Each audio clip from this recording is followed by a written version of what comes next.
Hi friends, இன்னையோட நம்ம weight loss start பண்ணி 17 டேஸ் கம்ப்ளீட் பண்ணிட்டோம். ஸோ இந்த 100 டேஸ் வெயிட் லாஸ் சேலஞ்சில் 17th டே நான் என்னெல்லாம் எடுத்துக்கிட்டேன் அப்படிங்கிறத உங்களோட ஷேர் பண்ண போகிறேன். ஸோ எப்பவும் போல் மார்னிங் எழும்பினதும் சப்ஜா seeds, hot water, lime mix பண்ணி குடித்தேன். அதுக்கப்புறமா அன்றைக்கி மார்னிங் பிரேக்ஃபாஸ்ட்டுக்கு ஆப்பம் தான் எடுத்துக்கிட்டேன். 2 ஆப்பமும் அது கூட கொஞ்சம் சாம்பாரும் எடுத்துக்கிட்டேன்.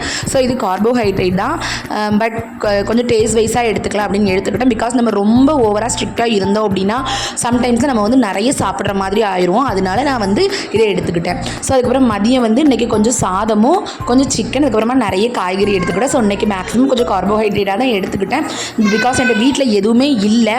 ஸோ எல்லாமே முடிஞ்சு போச்சு. அதனால சரி நம்ம வாங்கினதுக்கப்புறமா எடுத்துக்கலாம் அப்படின்னு இப்போதைக்கு என்கிட்ட இருக்கிறத வச்சு தான் நான் வந்து இன்றைக்கி வெயிட் லாஸ் ரெசிபி எடுத்திருக்கேன். நைட்டு நான் என்ன எடுத்துக்கிட்டேன் அப்படின்னா ஒரு பச்சை வாழைப்பழம், அதுக்கப்புறம் கொஞ்சமாக வெள்ளரிக்காய். பிகாஸ் நம்ம மார்னிங்கும் லஞ்ச் ரெண்டுமே கார்போஹைட்ரேட் எடுத்துக்கிட்டோம். ஸோ அதனால நைட்டு வந்து ஃபுட்டு லெஸ்ஸாக எடுத்துக்கலாம் அப்படிங்கிறதுனால நான் லைட்டாக எடுத்துக்கிட்டேன். ஸோ நாளைக்கு கொடுத்து நம்ம நாளைக்கு பார்க்கலாம்.